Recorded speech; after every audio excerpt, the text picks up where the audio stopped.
Evening, everyone, and welcome once again to the Tilton Talk show after a week's break with myself, sponsored by A&G Logistics. So I'm getting rusty now. Sponsored by A&G Logistics with myself, Paul Hipkiss, and the one and only Claire Wheeldon. Good evening. Mr. Fixer Craig Courtney. Good evening, everyone. The chairman, Alan Watson. Good evening. The main man, Mr. Chris Browne. Good evening.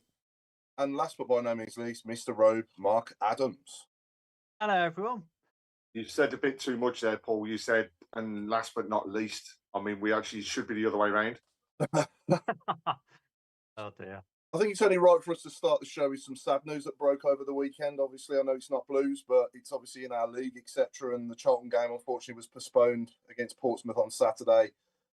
One of their legendary fans sadly taken unwell and sadly lost his life. And they always say, and we always say, don't we, no one should go to a football match and not come home. So, it was good to see that he, if it was going to happen to him, it happened in the place that he loved. But yeah, I just want to start the show by saying rest in peace, Mr. Norman Baker, also known as Headphones Norm, I believe that they used to call him as well. So rest in peace, my friend. And obviously we send on our condolences to all friends and family and all the fans at Charlton Athletic as well. So 3 games to go over then since we were last on here. I'm going to sort of rewind it back to the first one and then we'll talk about the second one, then the third one. But Craig, we'll start with West Brom away. That was the game obviously after we were last on, and yeah, we were worth the point in the end, weren't we? I think we were sort of fought in the second half, I thought, and we came back, didn't we? It was pretty good in the end. The way we finished the game was probably better than the way we started it, wasn't it? Well, Groovesy summed it up, didn't they? A game of 2 halves, and that's exactly what we saw. Absolutely pummeled in that first half, and then second half, somebody flicked a magic switch, and it was the opposite way round. And we got equaliser with another fantastic goal from Dutch, and I think we'll come on to it no doubt, but he is definitely proving to be a difference in the team. But that's that never say die attitude was also there, and it was as though we were going to turn a point when it came to bloody away games. Yeah. But no. No, the other thing that I was really pleased with was seeing the fact that we could make a couple of changes and still looked pretty strong as the game went on. Especially the fitness for me is really showing when we get into that last quarter of a game. It's we're beginning to stand out and be able to get on top of players, and actually we had opportunities to win the game. Yeah.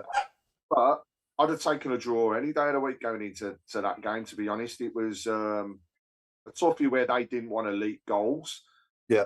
We're not playing and still aren't playing particularly well. So they just wanted to keep it as close as possible. And in fact, got on top of us, made us look mediocre in that first half, and just let us come at them a little bit, and that perhaps plays into our favour as it's done with a few of the other games as well. Yeah, no, definitely. And then obviously moving on to Watford at home. Claire, last Monday night, a week ago tonight, obviously hence why he wasn't on the show. That was a good performance, wasn't it, really? First half especially, and the 2 goals were just wow. Yeah, I think just reflecting on what Craig said, I think the thing with the Baggies is we keep letting a goal in early. Happened at the weekend. I thought the first half we looked a bit dishevelled. We didn't look like we played together, but that seems to be our way performances at the moment. Yeah. And then I think I think at home we've got the mentality correct. I think we've got the style correct at home. Yeah. I mean, the goals were superb. I mean, we've been asking, I put my hand on my heart. I'm someone with Damari Gray every game. I'm like, come on, but he seems to score, so I'm going to keep that going. And I do think that the goal's great. I do think at home we can make the pitch wider. I do think Watford actually came into the game second half. I don't know whether we took the foot off the gas. Yeah. But it's like chalk and cheese, home and away. Yeah. Home form will get us into playoffs easily. Away form will make us top 10. Yeah. So I think with the West Brom game, I would have taken a point anyway. I mean, the scenes after we scored were just phenomenal. And to be fair, the atmosphere was great. And then at home, I don't ever worry when we play at home. I don't ever go and think, this is a tough game. I go, right, we can win this. And then we then have the away form, which obviously, Saturday was just it's just mind blowing. I just think we're too open away from home. We try to play like we do at home away, and it just doesn't work. To me, the first 15, 20 minutes, you've got to keep it tight. You've got to make sure that, you're battling in the middle. Is it that Leonard needs to come in? Is it that, do we need to play 3-5-2 maybe and make us a little bit more sound? Is it that I know Damari Gray scored, but is it that Anderson needs to start on the left and you bring Dimmy on just to shore it up a little bit? Because Cochrane seems to be, his side always gets kind of done away from home. I don't know, but there's got to be something, because, we're talking about West Brom one week. We were awful first half, gave the ball away. Then all of a sudden we go for them second half. Watford were like, wow, look at us, we're amazing. And then we play Southampton. Yes, they came down from the Premier League, but I don't think we were over, they didn't absolutely batter us again. No. But like their goals, like Beadle trying to say, like, it's little things. Beadle kept us in it, but then also made 2 mistakes that meant we weren't in it. And it's so frustrating when you go away from home and then you're like, oh, I love a draw because we normally lose. But yeah, that's blues in a week, isn't it, really? Yeah. Won and lost. So yeah, I think it's just finding that happy medium, isn't it? I mean, we're not going to win. We are going to drop points at home. We're not going to win every game at home. It'd be lovely to think that we will, but there will be times when we do drop points at home as well. And if we can't improve the away form, then like you say, we're probably going to finish about 8th, 9th, or 10th, something like that, like where we are at the moment. Which I take that, though. I take that. But to be honest, that's acceptable for our first season back, isn't it? And it's a damn sight higher than we finished for a long time in this league. But, I just think that with that squad and that team of players that we have, we've got a really good 11. And then when you see the subs coming on, they're not quite as strong as the players that are coming off, are they, at the moment? But let's get to January. Let's try and stay at least in touch with the playoffs and see if we can improve the squad even more. And then, kick on for the latter of the season and try and put on a charge. But Robe, do you agree with that? Do you think that, when we're making subs, the players coming on aren't quite as good as what's going off? Yeah, I completely agree with that. I mean, like I say, I'm looking forward to the transfer window in January, because if we are in the pack, it could be quite an exciting window, we bring in. I mean, I think Pake's a level above Leonard, but I was surprised when he got a start against the Albion. I don't think he had a particularly good game, but he put that right against Watford, didn't he? Yeah. I just don't like saying, when we mentioned the form away, it's like, we like Inter Milan at home and like into the bin away.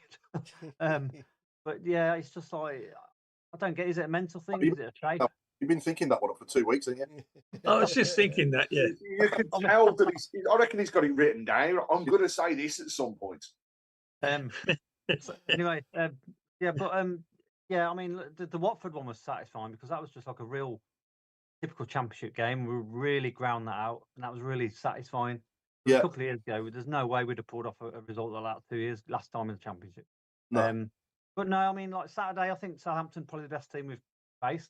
Having said that, you think they were better than Coventry? You think they were better than Coventry, Southampton? Worse, I think.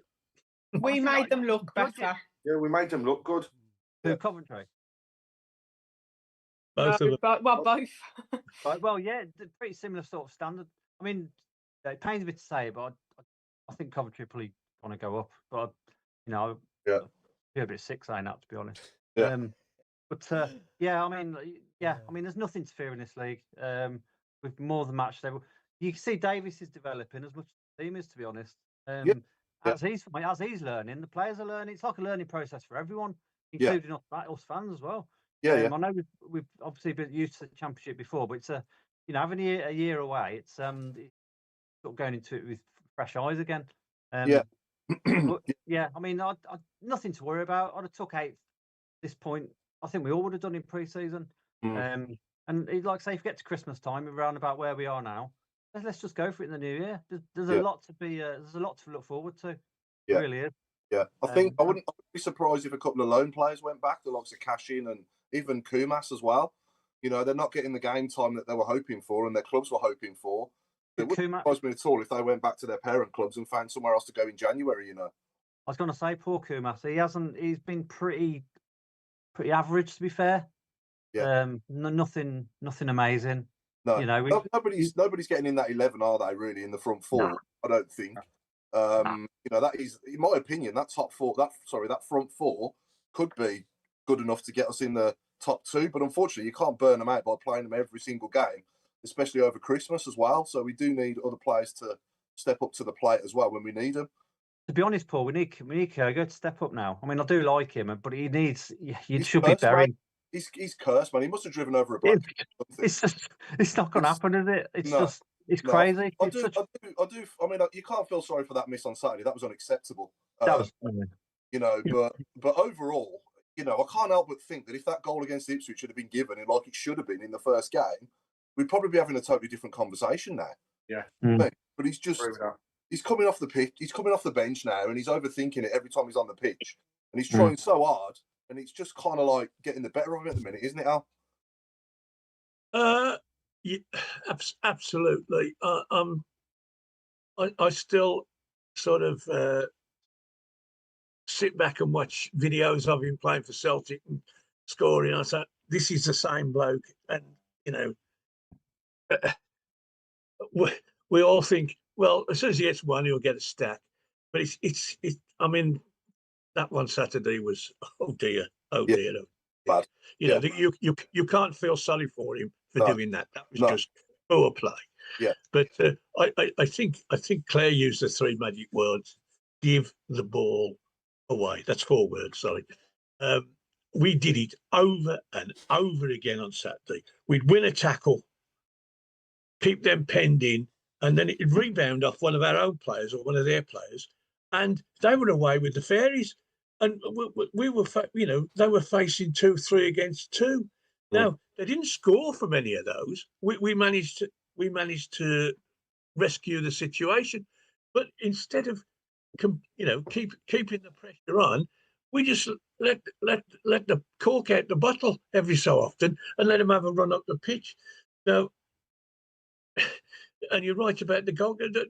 I don't know what view you had it, either on the TV or watching it. I was right behind that shot, and my mother could have stopped it. It just bounced over his hand, and you think,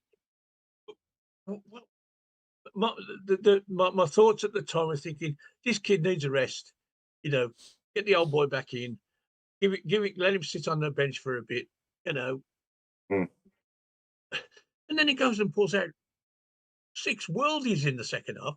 We could have got beat 7 on Saturday, the way it went. But he was wonderful. And then the goal, great save, goes straight back to their bloke. It could have gone anywhere. It was too good a shot for him to be able to choose where he's going to. I'm going to push it that way, because it was onto him too quick, and he brilliantly got down to it. Of course, there's a bloke standing in the 6-yard box tapping it in. Now, I asked questions about why wasn't our centre halves going back towards goal with this bloke? He was standing on his own. I'm amazed he wasn't tired, to be honest. But it was so little niggling, half-baked passes that didn't get there. You think, oh, that's a good. Oh, and they'd read it and they were away. I mean, my man of the match Saturday was Doyle by a mile. He's spraying the ball all over the place, and you're thinking, well, God, and just nobody took any benefit from these wonderful deliveries he was playing.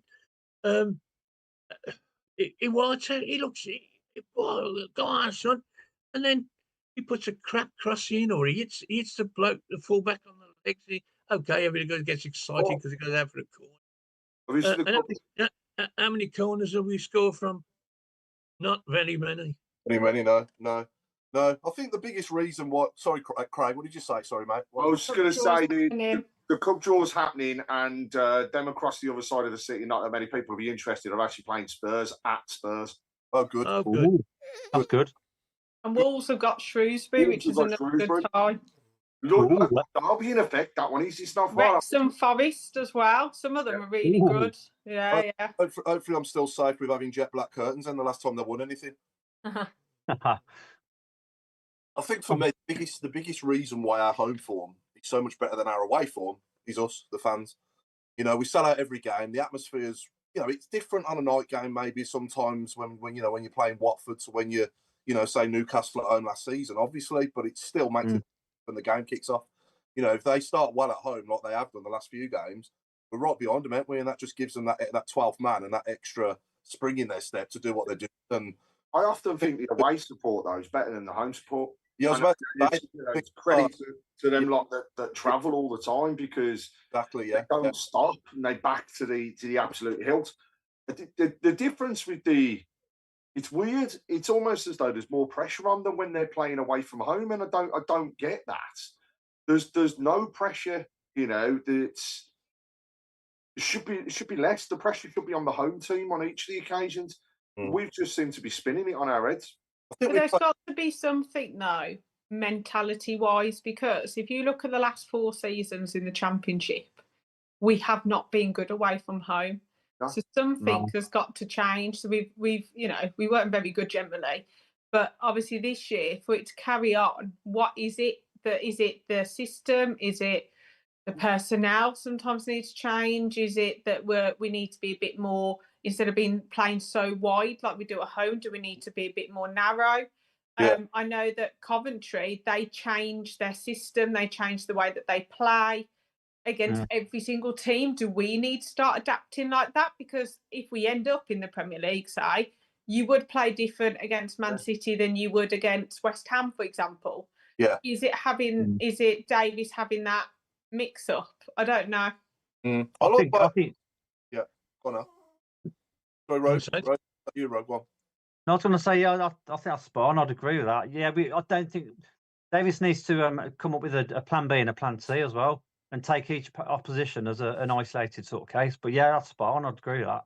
The FA Cup draw is absolutely spot on this year. There's some great. Exeter have got Man City away. Fair play, because they need the money. Because Charlton have got Chelsea at home as well, and Barnsley are away to Liverpool.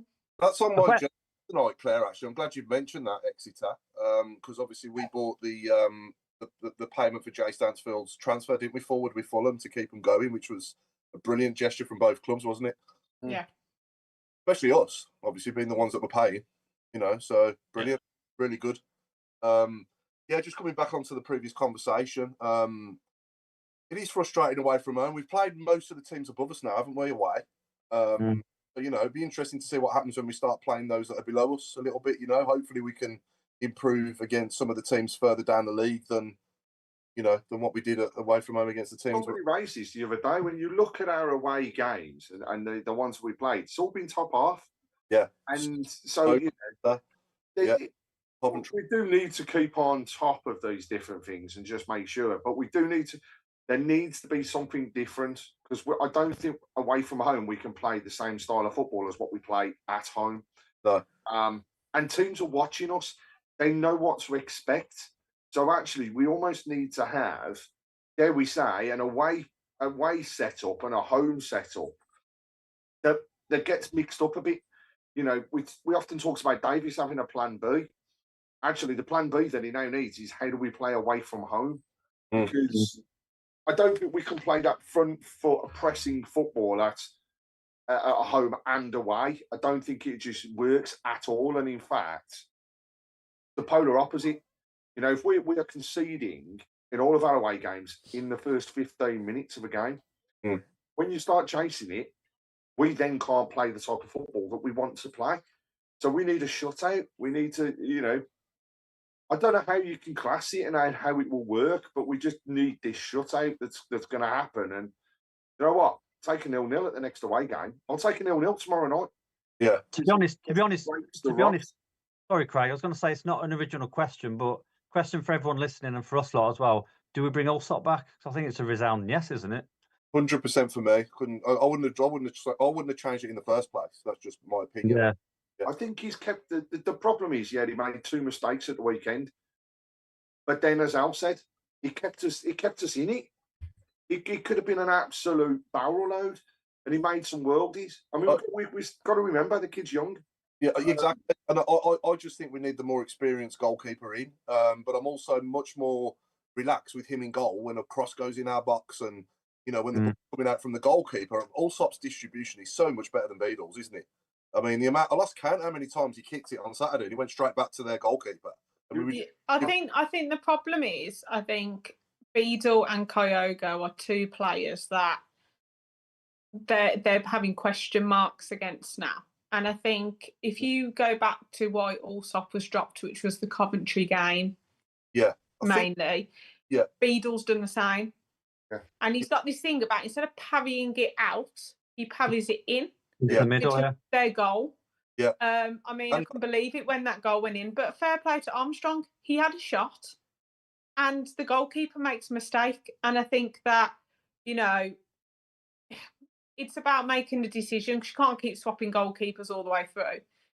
I think the other thing is Kyogo. Do you start him and then go for it?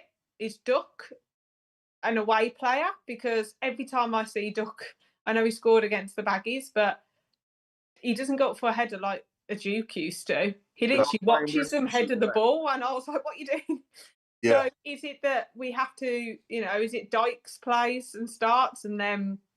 But I don't know. He's got so many questions, because that's what I mean, are some players better suited at home and some better suited away? I don't know, but I would put Allsop back in personally tomorrow night. Yeah, I think Beadle's potential, don't get me wrong. Got Cambridge United away. Have we? Okay. Yeah. Cambridge United away. Michael Morrison still playing for them, or is he finished now? I can't remember if he's retired now, to be honest, or if he's still going there. That's not far either. All I can say is, oh, yippee. Well, I'd fancy us to win, which is all I want. Mind you, it's away. It's away, yeah. It could have been worse, couldn't it? Yeah. Have West Ham been pulled out yet? West Ham have been pulled out playing Grimsby at Grimsby. Let's hope they can. Great ties. I don't know how they're going to decide who's on TV. I was going to say there's some absolute belters. Really, really good ties. I think I can confidently say I don't think Cambridge v Blues will be on BBC One. That won't be the main feature, really. And they'll have to give us a few tickets as well. Yeah. Well, that's a reasonable tie in it for us to get through, I hope. So could have been worse. Want to get through to the next round, because, like I said, years gone by where clubs have been at Wembley before you know it. Even though the semi-final should never be at Wembley in a million years. They are, aren't they? So you're at Wembley if you get to the semi-final. If you can get some coin draws all the way, then there's no reason why you can't. Yeah. Well, I suppose Gary Monk will be looking forward to it, won't he? Just under 8,000 in capacity, apparently. I'm God Gary Monk. He's not Cambridge's manager anymore. No, I'm just saying he liked to watch it though, wouldn't he? Because Oh, I thought you meant like what you thought he was. Does Gary Gardner still on their books? No, he's left. He's released. Gary Gardner. Coventry. I've seen him. Who's that? Stoke versus Coventry at Stoke. I've seen him next to me a few times, Gary Gardner, in the hospitality in the padded seats at the Blues. Like, he's there with his family and stuff, so it's good to see him back watching the lads. Like, he was. Sorry, Paul. He was chatting to Forsell the other week. I saw him have a chat with Forsell. Yeah. I noticed he was at the Burnabout as well yesterday, watching Jude Bellingham with his lads as well. So that was good. Because obviously he played. Sorry, Chris, did you say something? I was going to say, I don't know if you heard that, but just under 8,000 is the capacity at Cambridge. Okay. 7,000. I can't remember how many took last time. Really that long ago, you aren't getting more than 2,000. No, about I think we took quarter is a lot, a big percentage. Don't you get 25? Is it 20 or 25%? 15. 15 in the cup. I thought it was 15 league. That's the minimum.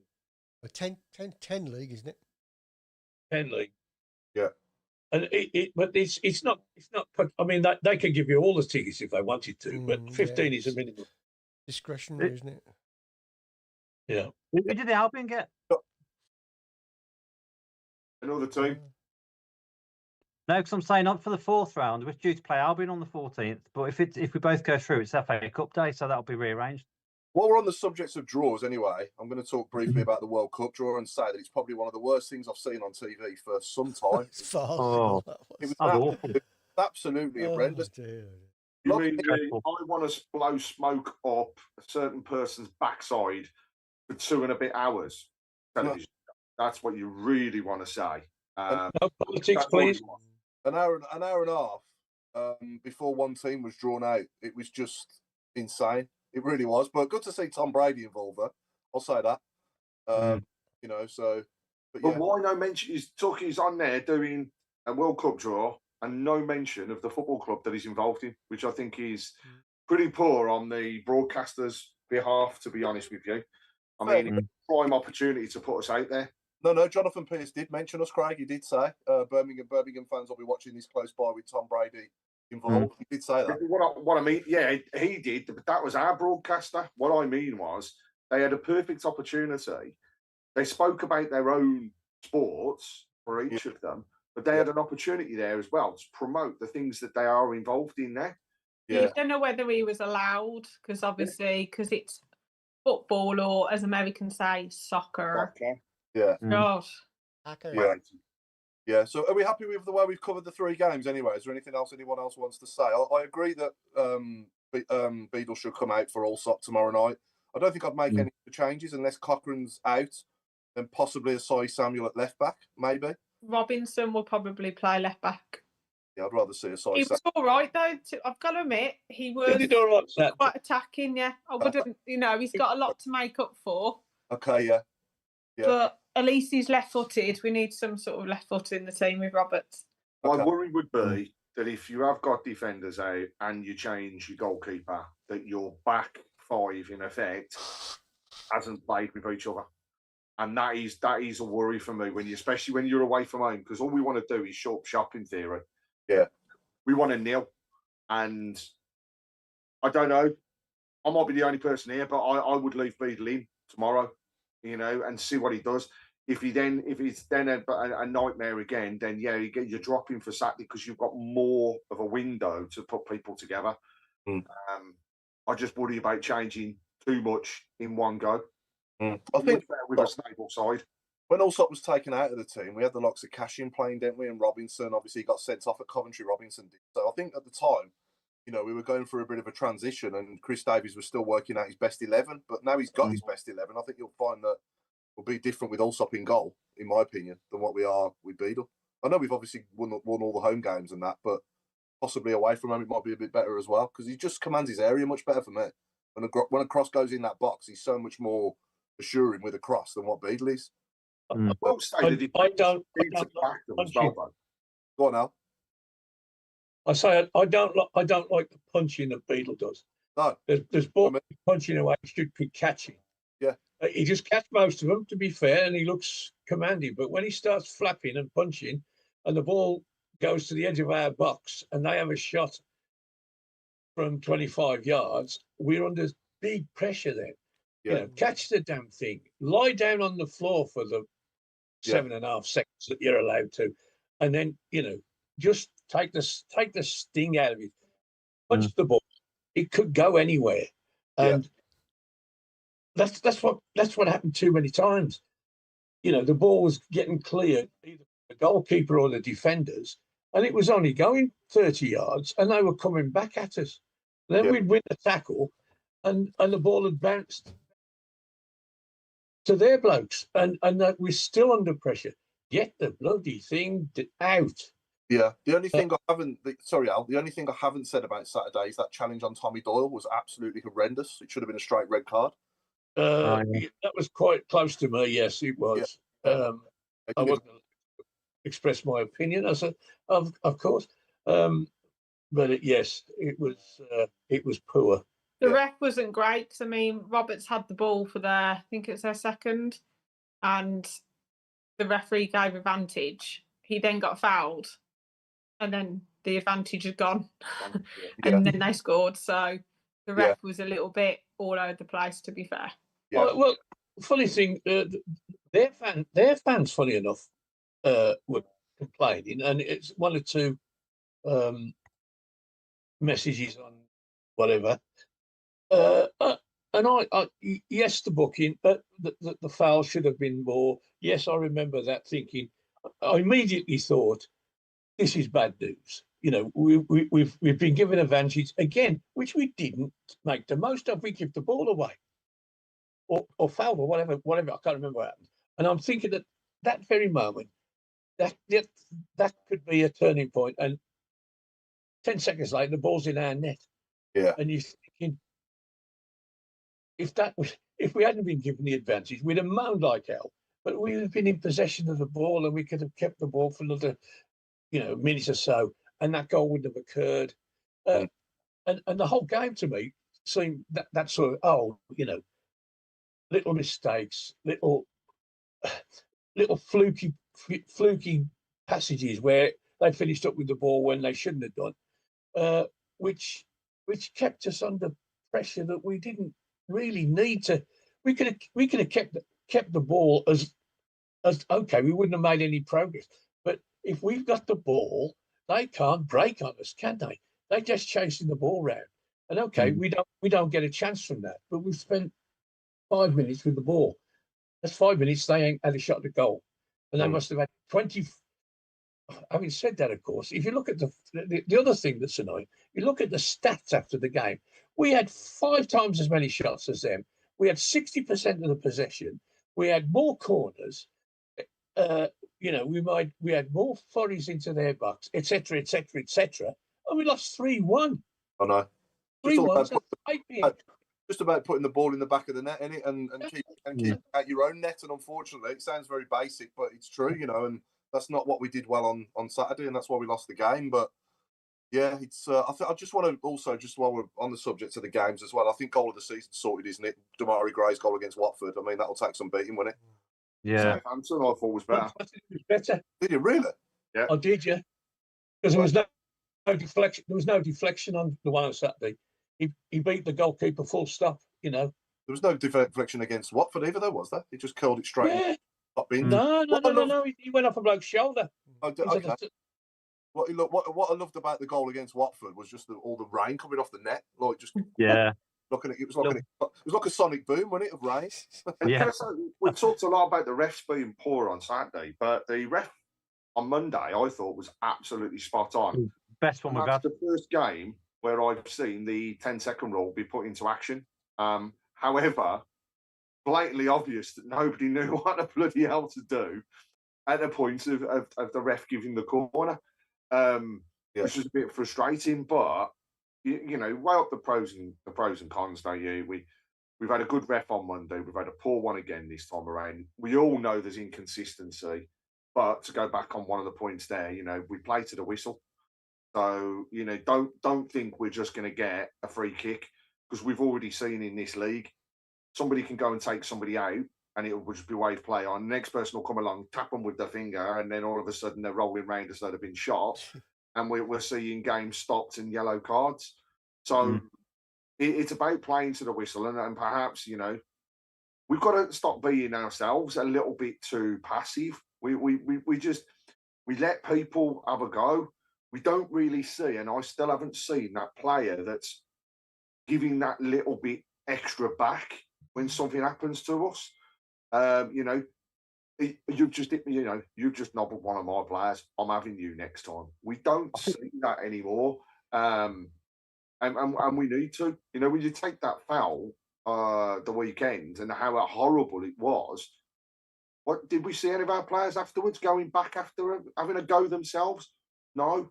Do you know what the thing was though, Craig? I think the thing on Saturday, the massive difference is Stano and Clara were on the cusp of suspension, which totally changed Stano's game, because to me he was not in the game. He wasn't in the game at all. He didn't put himself about. He didn't because he's someone who would have gone. Yeah, I think Clara would have, but obviously now that's now done. So hopefully tomorrow we'll actually see Stano come out and be able to play, because I think that they were both held back. Yeah, but maybe with going back onto Gray's 2 goals, maybe I'm looking at Watford's in a bit more shiny lights because we won the game. You know what I mean? In game score when we lose, it's got a different feel. Even though it was a worldie, don't get me wrong. I just have a different feeling for the goal when we've won the game. Takes the edge off, doesn't it? Yeah. But yeah, probably right though. When you look back at both of them, probably Gray's goal against Southampton was the better of the two. But yeah, I probably said Watford because we won the game. But anyway, and it should have changed the game. Yeah. It should. At that point, I'm sitting there with my hands under my bottom, thinking to myself, "That's it. We've just shown them a bit of quality that they haven't got, and we are now going to take over this game." Well, in 5 minutes, we conceded another silly goal.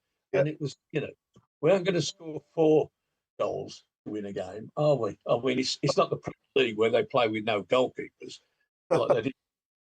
God, what a shocker. We're going to have a rough next time around. It was the one bright moment of a very, very sad day, to be honest. And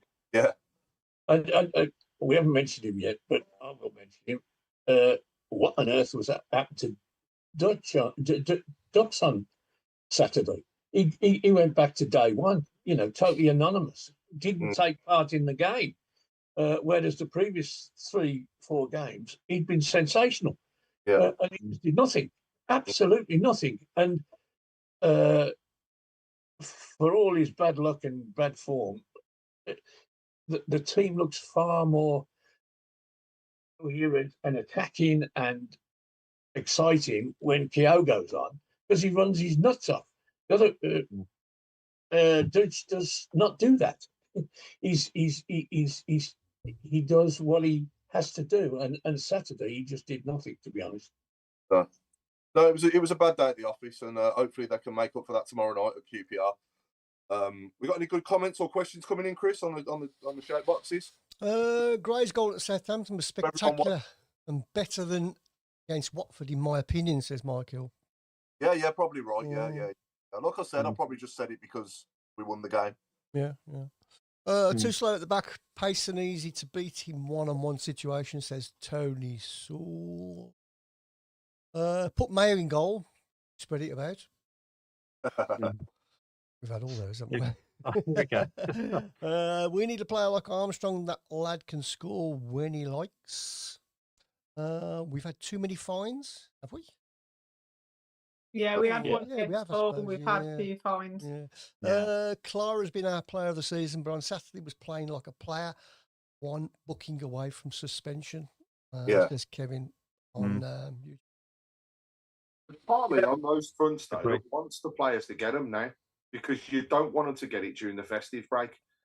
That way, you want your best players around and available across. It's done now, though, Craig. It's the next Wednesday. Yeah. So the 19th, which was the 19th game, which was Southampton. So now it's rolled over to 10.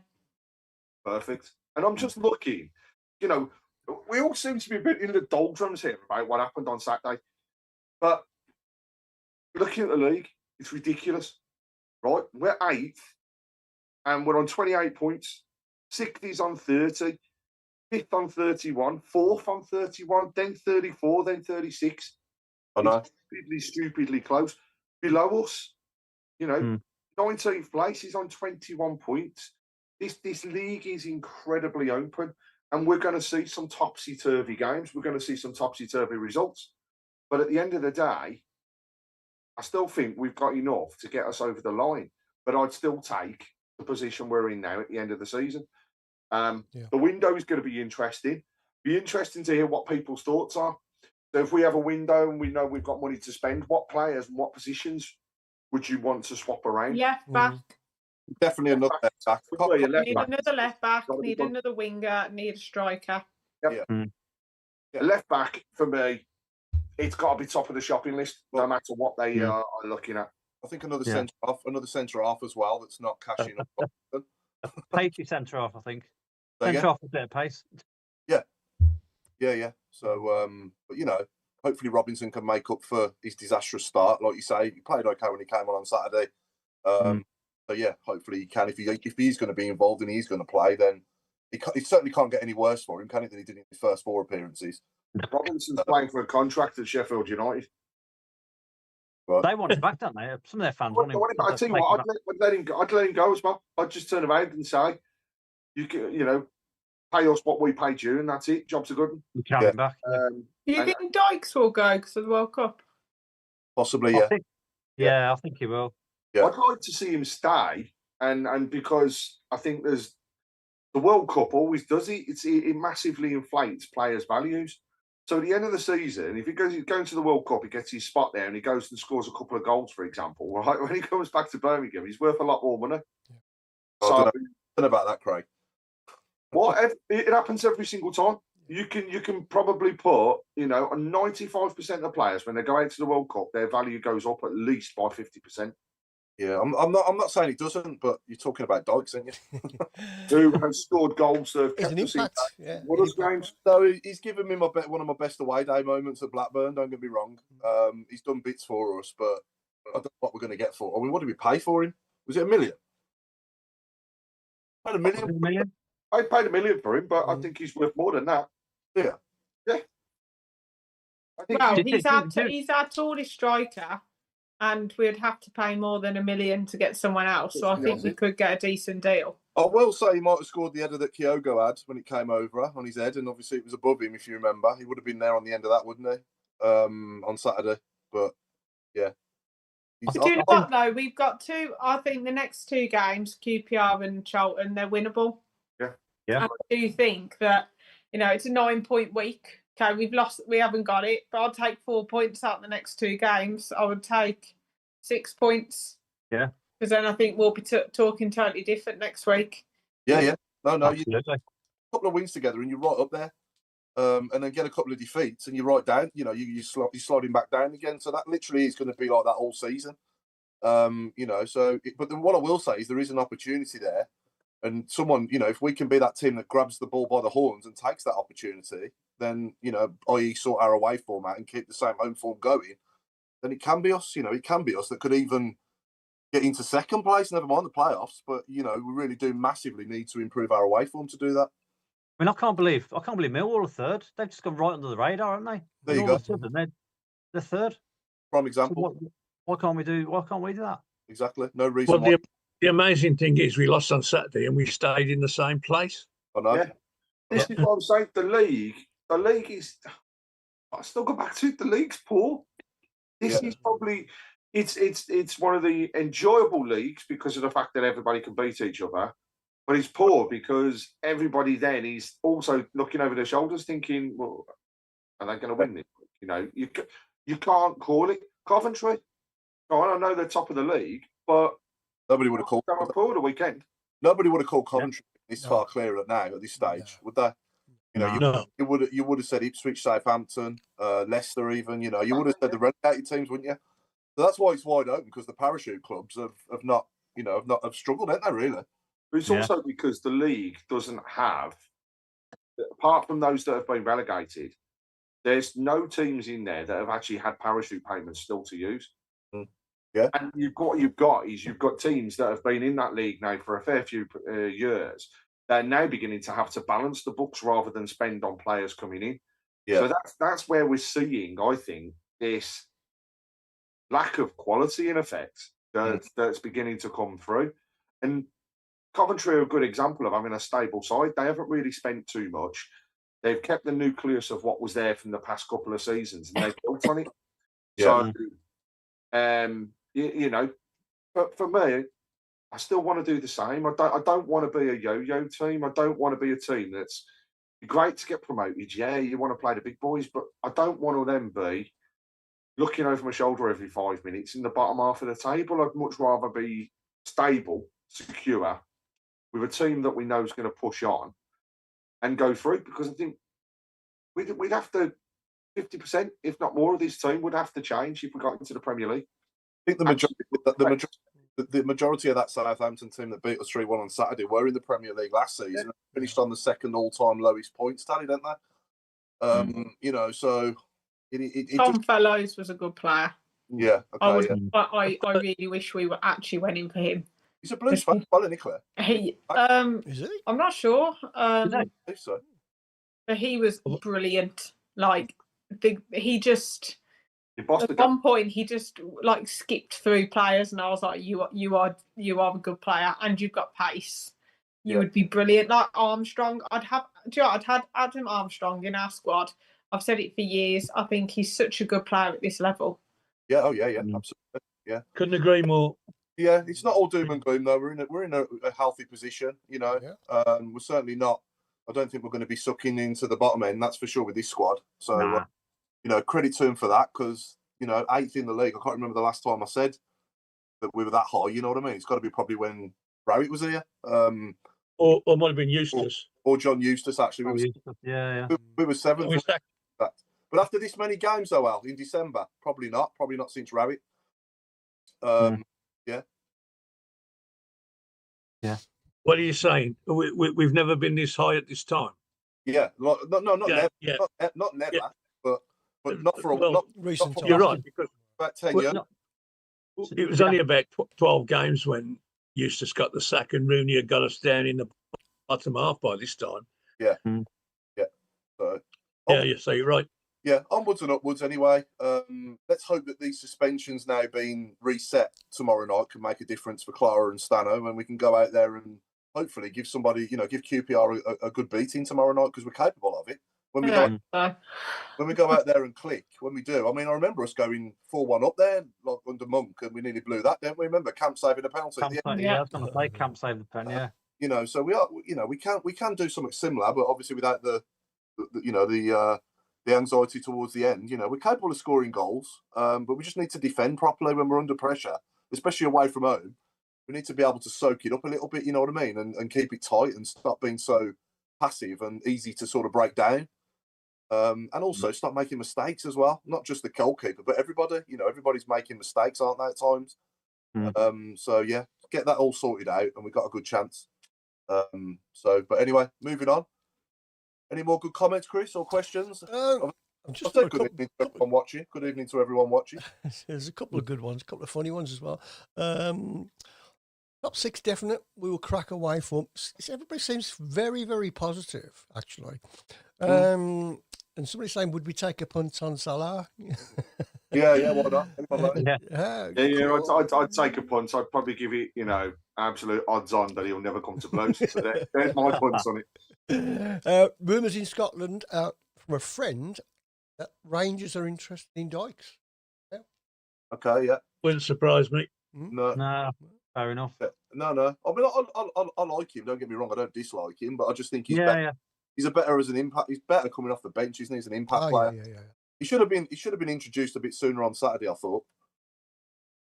Yeah. And We needed height. Yeah. I guess for the World Cup, he'll want minutes, won't he? Maybe. It's about January and he's already played. And he's still starting for Scotland now, though.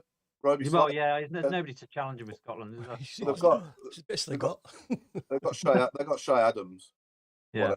So, but anyway, yeah. Any more, Chris? There's a few actually. 50. Yeah, it is an interesting one. 50 points at home, 20 points away, and we will finish 6th. It's doable. Yeah. Chris, what's that package behind you? You know what? I was waiting for somebody, and I thought, yeah, that'd be Robe that asked. Is that a pizza? You know, I haven't got a What kind of pizzas do you eat? I haven't got a clue what it is actually. I'm keeping it there because we got no room in the front. So. All right. Apparently, I've bought it. It's no surprise there. It's your cards bought it. Don't worry about it. It's your bank account. Yeah, definitely. Yeah, like everything else. Yeah. Yeah. Okay. So we've covered the games, haven't we? All three of them. Are we all happy to move on? Actually, we'll have a competition later. What's in the box? Yeah. Yeah. We do that. Yeah. Pick it up and shake it just so that we can hear the noise and everything else as well, Chris. Don't forget. Actually, I can see what it is. So if you can see that, it might come up backwards on your screen. Can't read it. It says it's the bars for Robe South. Yeah. Sorry, go on, Al. Claire, can you answer this question? The girl that managed Palace yesterday, she was Rangers manager last year. Potter, Potter, yeah. Was she not assistant to Darren? Yeah. I'm sure. Never mentioned. The commentator kept saying, "Oh, he's come from Rangers, and then he mentioned that she'd played for Birmingham, and I'm thinking, well, I mean, it wasn't a short-term thing, was it? She was assistant manager for a long time before she buggered off to Scotland. But anyway, she hardly got a mention by the commentator. You give us a segue there, Al. Might as well talk about the women's game now. Then after that, I just did. It's crap. It was rubbish. It's been great. I've got to admit, I love them. They entertain me. They're great. But that was sheer garbage from beginning to end. And I've never said that before. I've never seen it before. The women always put up a decent show, whatever, win, lose or draw. But that was dire. I think the problem is that if you look at the team that we started with, I don't think it was Amy's best team at all. I think we changed our style of play for some reason. We, instead of doing our passing and everything, we were launching the ball up. Don't get it. The goals weren't great, but they scored really. I know that, one of them was a free kick. Goalkeeper could have done better. Have we not got a 6-foot goalkeeper sitting on the bench? Yeah, the other one got lobbed. I just think it was just a bad day at the office. Pardon? It just wasn't great. I don't think it was a good day at the office, but I think you've got to start your best players in every game. I think that was the problem. And when we did bring on our better players, we created more. And like G should have scored. Literally just hit the target, probably would have gone in. And we just don't know. We just weren't ourselves yesterday. And fair play to Palace, because they actually came at us and gave us a game, and they capitalised on how bad we were. So, but the problem is, I think, well, thankfully, Charlton drew, but Bristol City, they had a wonder game yesterday. So they're on our coattails as well. And the thing is that it's promotion or, things might change drastically next year. So I don't think it was great. No, one to forget and, move on to the next one. An opportunity the weekend, though. We're playing a local derby in effect the weekend in the FA Cup. So it's an opportunity to bounce back. And what I will say is, from speaking to Amy in the past, when she is not happy around a performance, those players are certainly going to know about it.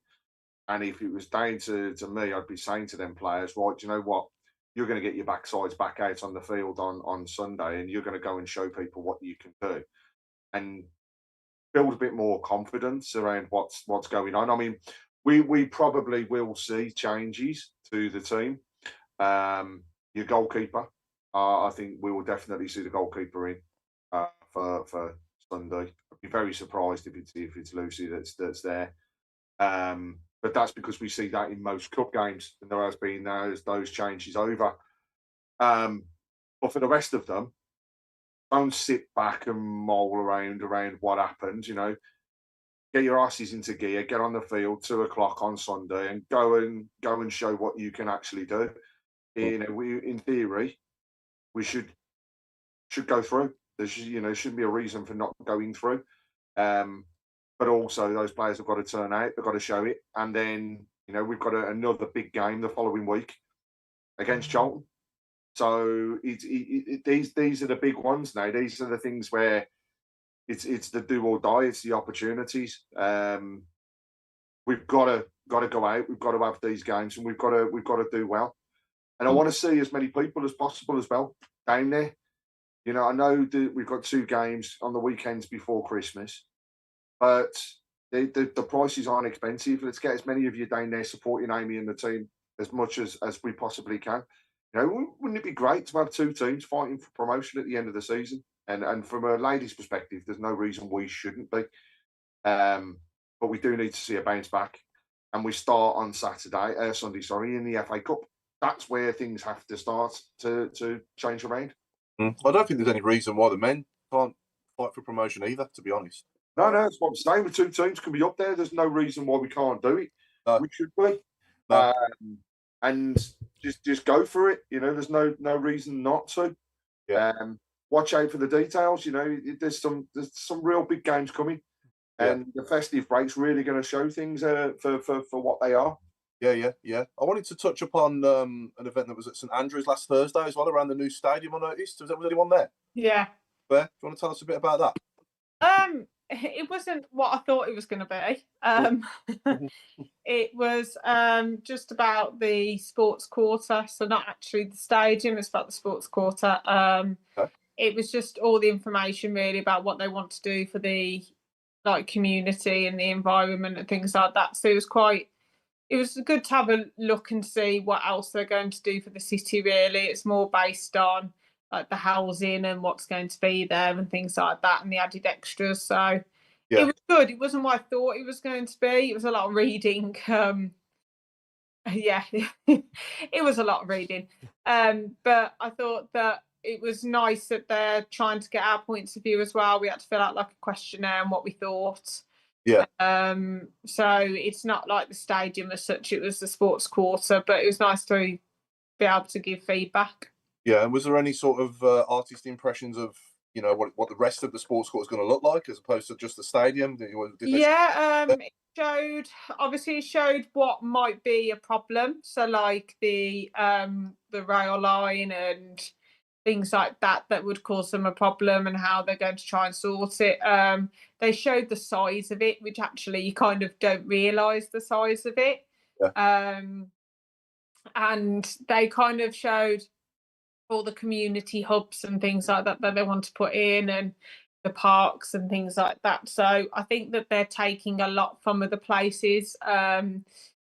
We had Outlaw End was there as well, and it's kind of like we all said it's similar to Wembley and how Wembley kind of is around, where you've got like housing and you've got all the other things as well, like the train lines and everything. So I think they're taking from Wembley some ideas and other places, but it was informative. There was a lot of if we can do this and we could do this, and they've obviously spoken to the local community anyway. So I just think that hopefully the community can get involved and keep it to a really good condition and everyone can enjoy it. But it's trying to make sure that everybody's involved in the process, which is really good. Yeah, we might get a box park then, like Wembley. You never know. There might be a box park there or something like that. Well, they've said that we're having fan zones. I think a box park would be incredible. Not going to lie, that would make sense to do something like that, wouldn't it? Really, and have a home one. Is that what Chris's box is for? But it was informative. It was nice to see, like, without the stadium kind of thing, to see what it would look like. Yeah. Anyway, and it's nice to see that it's not just going to just be a football stadium; it's everything else. So yeah, I think it was about 10 pages, this questionnaire. So we managed to fill it out and then we left. So it was informative. It was good to go to. Just a lot of reading. Yeah. Now, just before the last time we were on, one thing we didn't sort of what sort of broke out and was announced was the obviously all-time 11, wasn't it? That came out on the Blues app. Everyone had to vote for their players. And, But we all know what that 11 is now and who the manager is, etc. So I just wanted to sort of touch upon that because we didn't touch upon it last time. So what we're all like, we'll just go around the room and everyone watching, what were your opinions on the all-time 11? And obviously we'd all probably make changes to it. I guess you could ask 100 Blues fans and every one of them would probably change somebody. But overall as a team, what do we think? And where do we think it would finish? I'm going to say in the Premier League because it'd be too good for the Championship, wouldn't it? So where do you think we finish in the Premier League now with that team? I didn't see, obviously, a lot of these players myself, obviously. The likes of Kenny Burns and Trevor, I didn't have the pleasure of watching. But most of the others I did. And obviously everyone else here. So Al, I'll come to you first. What were your thoughts on the all-time 11? You'll have to tell me what it is, mate. Same as me. Okay. So we had Gil Merrick in goal. Obviously, I didn't see Gil Merrick, so I can't have it there. Neither did I, to be fair. Stephen Carr was right back. I think we can all sit here confidently and say Gil Merrick deserves it, doesn't he? After the appearances he made, he went on to be manager, and did he get us to an FA Cup final as well? Gil Merrick as the manager, is that right? 2 First Cup finals. We have got subs. Have you seen that they actually put subs on it? Yeah, I saw that. I haven't seen the subs. I've got it on. The subs, no.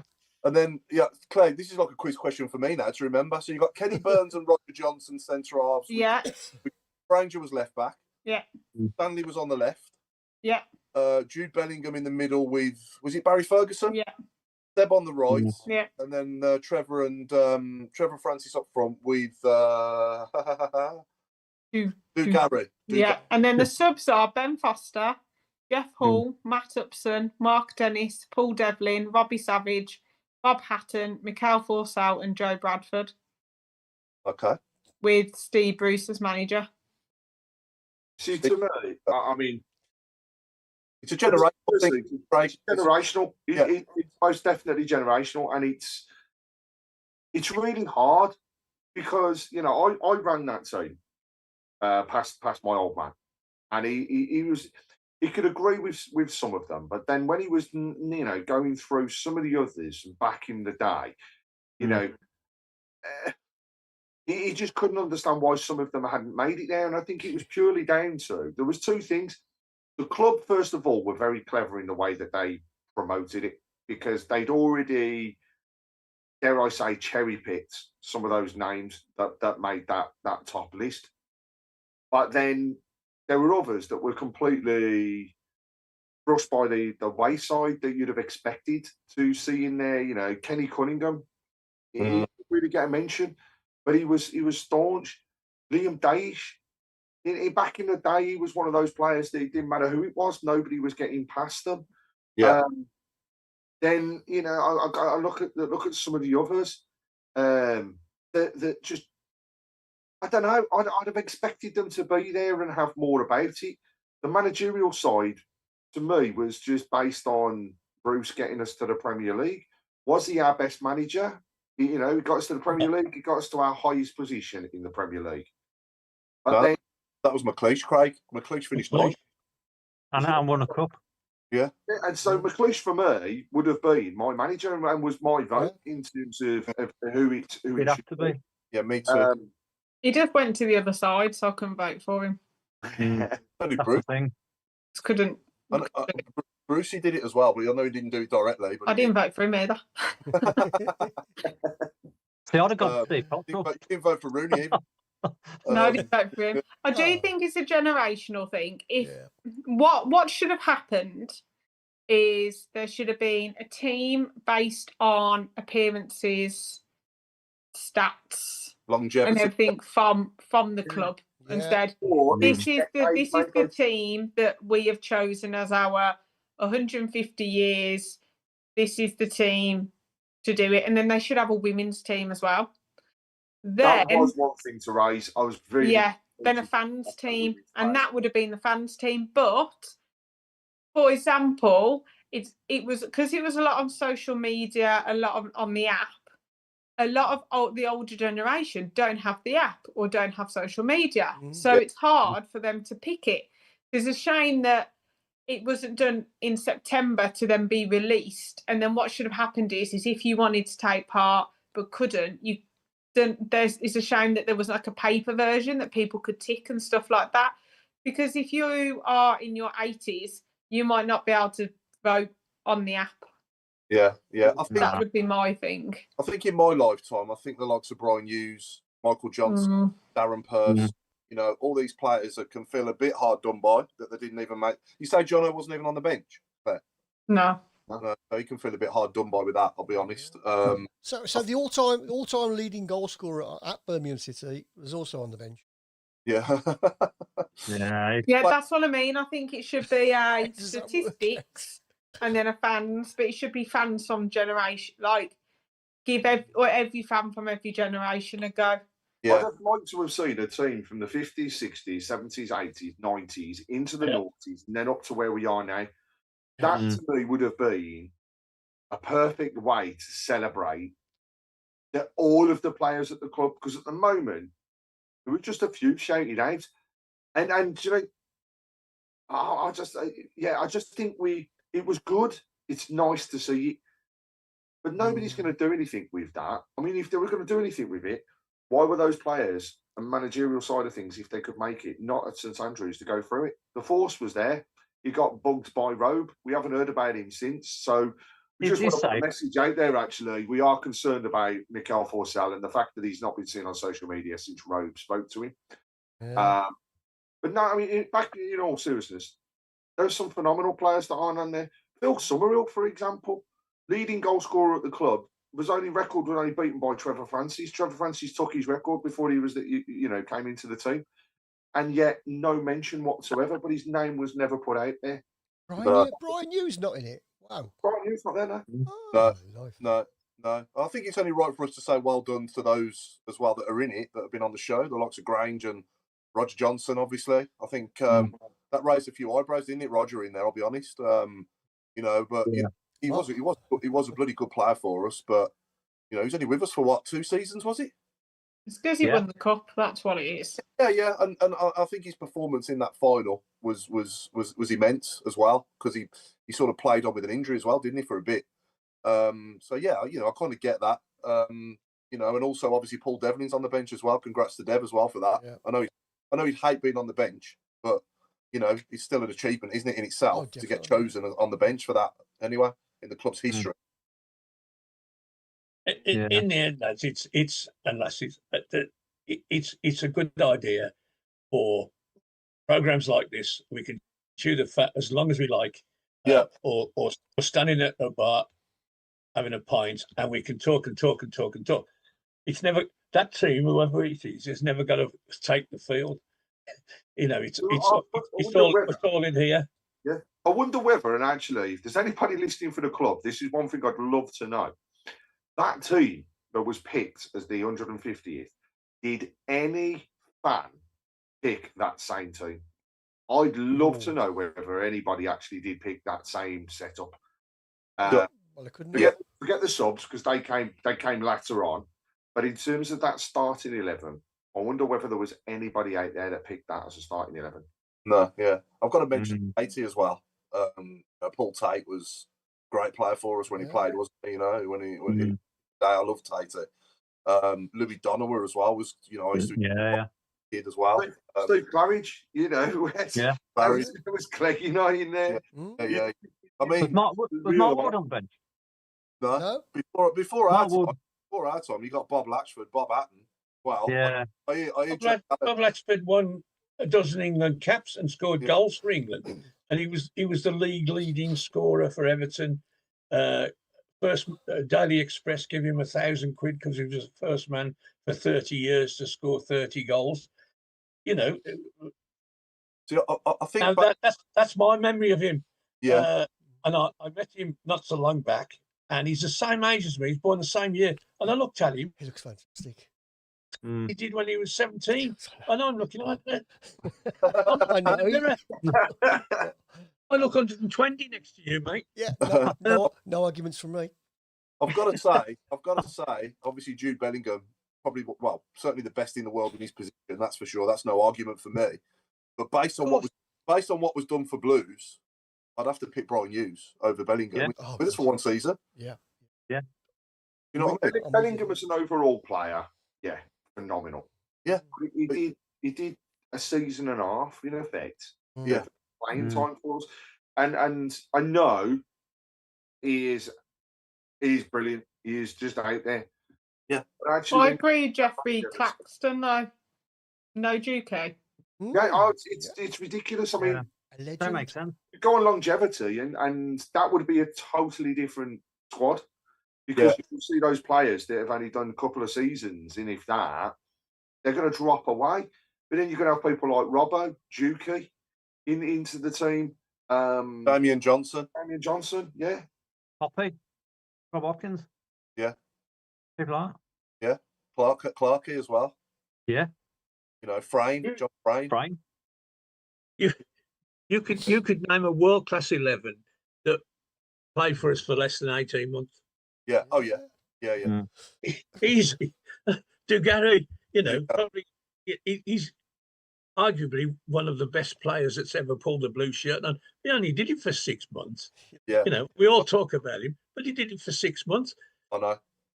I can show you films of Gil Merrick going 40s and 50s, and you think,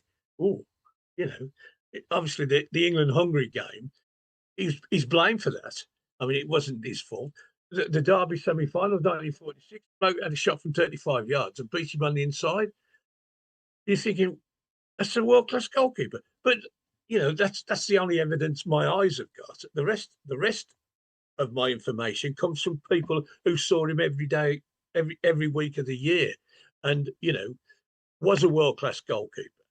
And you look at Jeff Hall. Jeff Hall had, I don't know how many caps he had, but he was the best right back in England for a good period of time, and played for Birmingham for a long time. Yeah, I mean, going back, Stephen Carr played for 2 years. Yeah, but he won a cup. But it's good fun to talk, but it's yeah. Like you say, Al, you could be here all night talking about it. I mean, Ben Foster's on the bench, brilliant goalkeeper, and probably man of the match. He played one season. Again, he played one season. So he won player of the season for us. Played one season. You probably have Benno or Mike Taylor, wouldn't you, over him on that basis? Absolutely. We haven't even mentioned Horsfield either. No. We haven't mentioned people like Mark Ward. And then a phenomenal player that was across our midfield. And just, I mean, people are agreeing with us on the comments, by the way. Just shows how Chris Rowe, Phil Summerhill, probably one of the most underrated Blues players ever. Yeah. Pete Taylor, I didn't know this, but that is quite a scary stat. The Bernard's son was actually in our senior team longer than Bellingham was. Crazy, Dave Twine, we needed a team of Tebbelis. And no Ollie Burke. Unbelievable. Yeah, you could pick a worst 11, couldn't you, as well, over the last 150 years? Imagine that. Right. Check and Doy. Check and Doy being midfield player, 100%. Breckshay. Yeah. Brock Madsen. Names, right? Jason Hughes has just put this on the board, right? And this is actually quite scary. Limpar, York, Cole, Butt, Anderton, Bruce, Hart, Cotty, Sutton, Savage, Ablett. All players that have turned out for our club. But but all of them class players, but it's what they did for our club. And it's, when you read those names out, that's actually quite scary to think that those players have represented Blues. I think Gary Ablett. Forgot about it as well. It was class. Ablett was quality. Gary Ablett was a Rolls Royce. He was brilliant. Yeah. Him and Bruce. Not sure about Bruce Sutton, though. Yeah, no. Chris Sutton was a waste of space. And the likes of, and still is. Yeah. But no, I wouldn't want to mention Gary Ablett in the same sentence as Chris Sutton. Or Steve Bruce. Bruce and Ablett were outstanding, and they sort of did a lot for the likes of Jono and Percy as well, coming in as younger players and going on to do what they did as well. I thought they sort of mentored them well, didn't they? Pete Taylor has said, "Thanks a lot, Chris. He'd erased Ollie Burke out of his memory until now." Well, he's got to be on the right in the all-time worst 11 as well. Got to be. Yeah. One final name that's been put out there: Dave Twine, Tarantino. World Cup winner. Oh dear, yeah. I mean, Martin O'Connor as well deserves a shout because he served us well. Yeah, so many, aren't there? Yeah, there's loads and loads. You could probably pick five teams, couldn't you? But yeah, it was. You could pick combination. Good example there. Skip and what the ball-heading bloke who was midfield with him, Steve Marston. Steve Marston. As a pair, Marston, they were outstanding. Yeah. I used to call them the Ratters, and they never went past the halfway line most of the time. But they ain't many midfield players got the better of them, and they stamped their authority. And it was just a great combination. Now, individually, both good players, but that combination, and I can go back to the 60s when we had Jimmy Bloomfield at inside right and Mike Halliwell on the outside right, and they were deadly. Bloomfield used to put these passes through behind the fullback, and Mike Halliwell was off like smoke. Yeah. And it's a great combination. Individually, they were good players, but the combination. Ken Leake and Bertie Hall, you could go on. And I'm sure we could pick combinations out. I mean, we've got several combinations in our team now. We had Iwata and Paik. Now we've got Doyle and Iwata and Paik. and we had Dookie and Stansfield for a time. We need to replace that, don't we? We've tried the German, and he doesn't quite fit the bill yet. But the two centre halves, Kenny Burns, Kenny Cunningham, whatever. There's so many facets to who is a good player. It's inexhaustible what you can be talking about. Inexhaustible. We scored 14 goals in the last 4 home games, haven't we? And I think Duxcher's played a big part in that at home. He's been. Yeah, it was great. It was great, and we've been waiting for that from him. Yeah. And everybody's, and then we get. I mean, he wasn't great against. I mean, he got a good goal. He wasn't great against Albion, but he was all right. Yeah. And one off. Hopefully, one off. He'll come back on tomorrow night and score again. Yeah, it's an interesting conversation anyway, isn't it? When you look at that team, and like you say, we could be here all night talking about it, but it is what it is. And well done to everyone that got in there. I know Roger Johnson himself was very proud to be in there. So obviously a friend of the show, and Martin Granger as well, and Paul Devlin, especially well done. Those are the 3 in there that have been on the show. So that's great. I'll just say before we go on to the next thing, right? We've mentioned that about the games that are coming up for the ladies, but Sunday. There's just no excuse here. £3 for an adult and £1 for a kid. Wow. So please, get down to St Andrews and support the ladies for that one. And the next home game, it's £8 for an adult and £4 for a kid. So come on.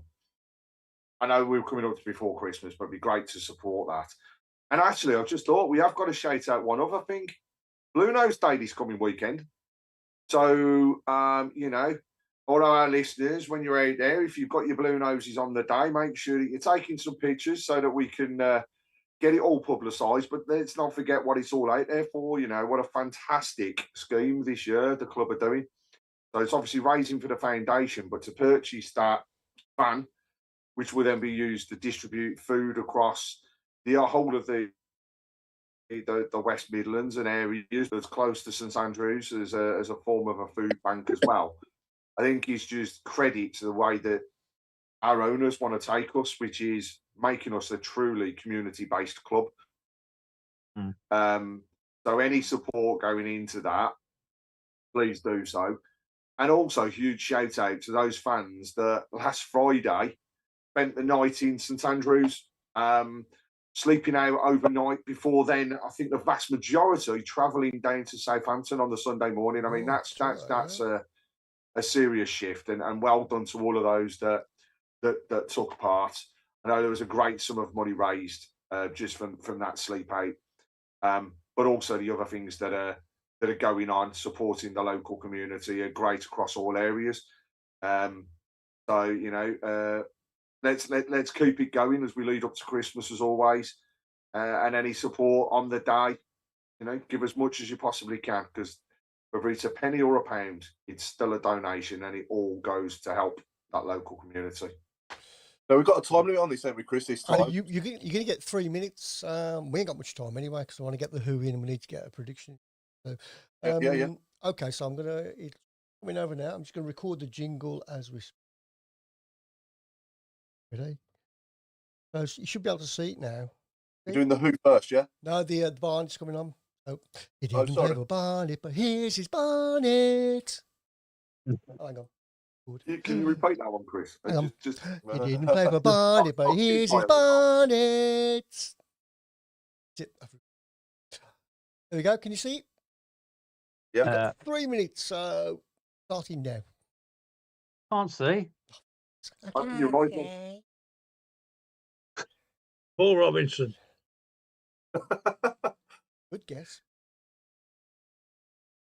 Well, he's the only one that's got hair like that. Can't see it. Open your eyes. Yeah, your eyes. I have. It's not Jerry Gill. It's not Barry Ferguson. It's not Damien Johnson. John Bass. Oh, it's not John Bass. Can't even see it. I'm just guessing. Let's have him on one week. He gets guessed every week. Gordon, No, is it Colin Doyle? No, it's not Colin Doyle. Or Jordan Much. I like where you're going. Not Jordan Much, no. No. Not far. Not What position? It's not Darren Carter. Not Darren Carter. Was he? Not Marcus Painter, is Weren't it? there long. Not Terry Hibbett, no.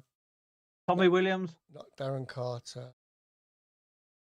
It's not I that can't see French it. fullback who I can't remember. It's not Matt Sattler. Painter. Who? Painter. No. Frank Quadreau. No. It's not Frank Hmm. Quadreau. No. I'm not going to give you a clue. No. Always giving you a clue. Tough, innit?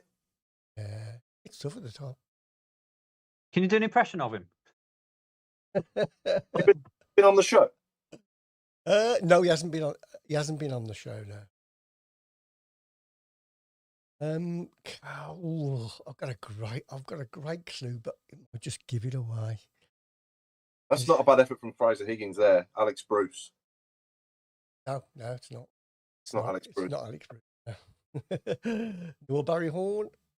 No. Not Husey. No. No. Oh my, easy this one. It wasn't there long. I think it was only a season. He was only there for a season. I think it was only a season.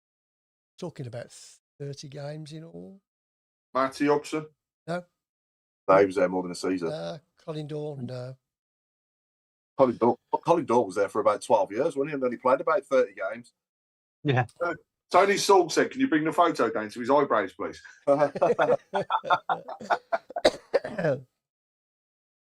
Tough one, this is. It is a tough one, isn't it? But it's a long, long road. Oh, that's a hint. That's a clue, isn't it? That might be a hint. Not is it Alan Johnston, the old Scottish winger we had on loan? No. I know. Well, I've literally run out of ideas here. it's the most obvious clue. Yeah, there was definitely a clue there. The long, long road. A long, long road. There's an echo in there. The long, long road. Long, long road. Echo. Miles. Miles who? Dunno. You're thinking though, Claire, you're thinking. Miles. Oh, it's Frank Kilometre. Something foot. It's John M1. Oh, well done, Benji Smith. He's thinking. Kevin Long. Oh, fair play. He deserves a prize for getting that. That was quite a good one, wasn't it? Who was it? Yeah. Well, it's always good when we ain't got a clue. So Yeah. you can put like Paul Devlin up there, but we'll get him in 30 seconds, won't we? Yeah.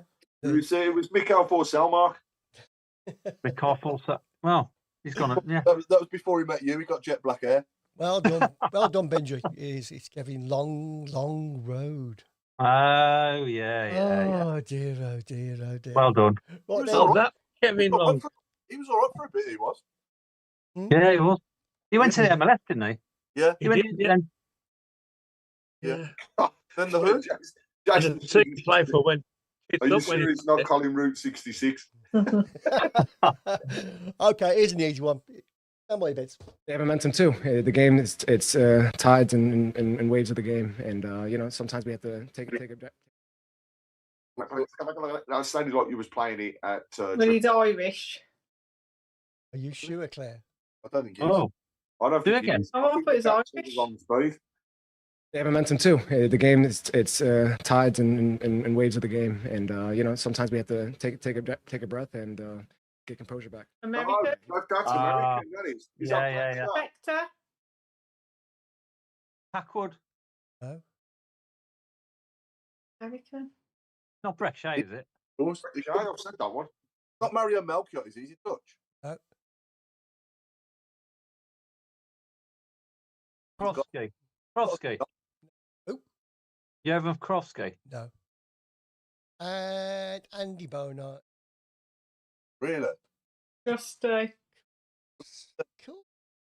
They have momentum too. The game it's tides and waves of the game, and you know, sometimes we have to take a breath and get composure. He was a good player. I liked him. Yeah, Yeah. It was somebody I'd have loved to have seen us sign permanently. Yeah, definitely. Him and Clara. I mean, not I like Neumann, but Clara, I think, would good, wouldn't it, as well? Yeah. We need to get He'd the have the predictions pace, in wouldn't he? as well, don't we? Got a couple of minutes. Predictions. So tomorrow night, I think we will. I'll go for 1-1 tomorrow night, and I'll go for 2-0 at home to Charlton on Saturday. Fair? Okay, I think tomorrow. I think 1-1 I'll take. Great to nick a 1-0 win. And then Charlton, I think it'll be 3-2 to us. I think they'll go for it now after that fan. I think that they'll start playing for him. Yeah. Good shout. Craig? Yeah. I'm going to go for a cheeky 1-0 win for my birthday. How's your birthday? All right. Yeah, I'm 21 tomorrow. Happy birthday for tomorrow, mate. And I'm going for a 3-0. In fact, no, do you know what? Why can't we do it? I'm going for 4 again. Saturday. Yeah, but I'll go 4-2. Missed off the VAT on your birthday there. Rob? I'm gonna say 1-1 tomorrow. I fancy a draw tomorrow. And I think on Saturday I think we'll win 2-1. Al? What's easy to predict how long that test match? Oh, God, don't talk about that. I'm going to go for a win tomorrow. I'll just say 1-0 because anything will do. Yeah. And again, I can't see. Yeah, 3-0 Saturday. That'll do. I can't predict us to for us to concede a goal because we will. Yeah. And I hate it. I hate it when we concede a goal anywhere, any time. I hate it. Yeah, me too. We should not concede goals. Oh, it's a horrible feeling, isn't it, when we concede? I hate it. Yeah. Yeah. Yeah, it's not nice. Rob, did I come to you, Rob? Sorry, have I come to you? I'm going mad. Yeah. I I've said, can I change my prediction? Yeah, go on. We don't No, like no. I'm gonna say stick by 1-1 tomorrow and 2-1 Saturday. Okay. Chris? I'm going to go for a who's win. Cool. I'm going to go for 2-0. I'll go for a 1-1. And on the message boards, Benji Smith has gone 1-1 tomorrow and beating Charlton 3-1. Fraser Higgins said we're going to win 2-1 tomorrow and 3-1 on Saturday. Jason Hughes, if we play like the first half at Southampton, then I fear a loss tomorrow. Yeah.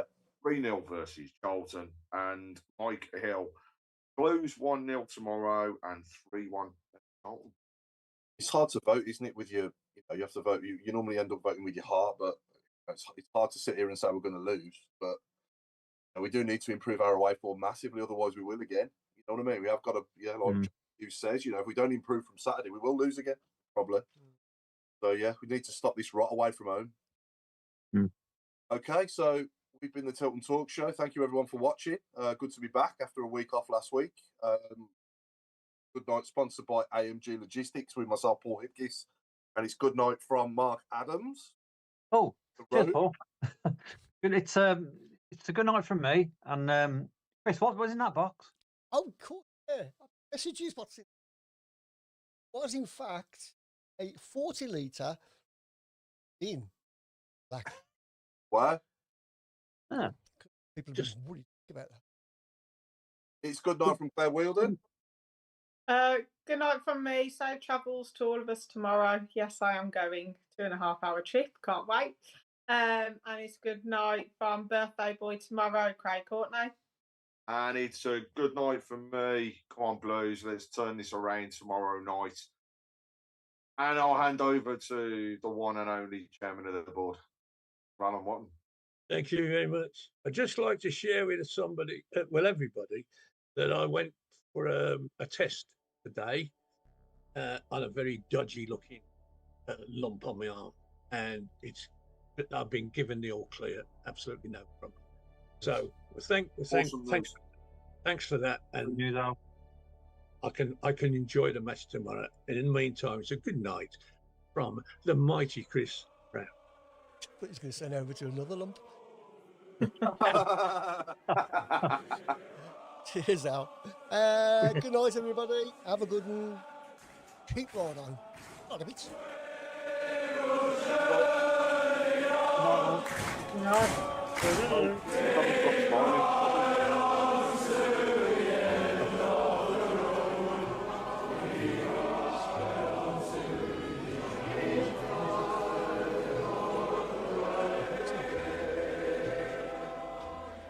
Right in the recycle. I was wondering all night what happened in that box. You should have a box a week now. What's in that box? Yeah, we should. Hey, it needs Hey, to come back hey. out. We need to do it. I'll bring it back.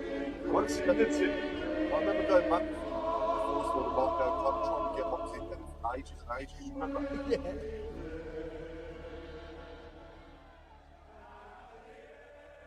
So it's going to be the key to the handcuffs that are holding Robe in place. It's getting me all excited for Christmas seeing all these boxes. Hooray. You're just thinking about what you can steal from them. That's all it is. My tongue's sweated.